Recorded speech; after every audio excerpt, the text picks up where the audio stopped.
Siz o'zingiz har kuni qadrlaydigan 3 ta odatingiz bormi? Albatta bor. Men bularni har doim, har kuni qilishga harakat qilaman. Ko'zimni ochishim bilan sekin uyg'onishni odat qilganman. Sekin uyg'onish bu nima degani? Ko'zimni ochishim bilan yugurib turib ketmayman, balki ko'zimni ochib birinchi fikrlarimni nazorat qilishni boshlayman. Va bu fikrlar albatta shukronalik fikrlari bo'ladi. Alhamdulillah, ko'zimni ochdim, uyg'ondim, tirikman, salomatman. Hamma a'zoyimni tekshirib chiqaman fikra. Joyida turibdi, ishlayapti.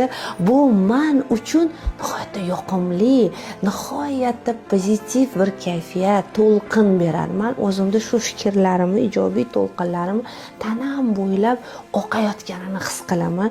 Hammasi soppa-sotri joyida ishlayotganini ko'rganimdan keyin bugungi tong uchun, bugungi kun uchun minnatdorlik bildiraman va xayolan bugungi kun barakali bo'lishini qat'iy niyat qilib o'rnimdan turaman. Mana shu holat 3dir, 5dir, 10dir daqiqani vaqtini oladi. Lekin juda maza qilaman.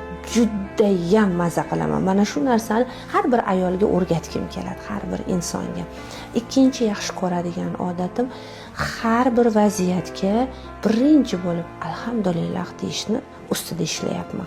Hali 100%, 100% shunga erishdim deya olmayman, lekin fikrlarimda birinchi bo'lib shu kelayotganiga ahamiyat beryapman va bundan nihoyatda xursandman. Uchinchi o'zim yaxshi ko'radigan odatim, har kuni nimadir yangi narsa o'qiyman va o'sha haqida fikrlayman.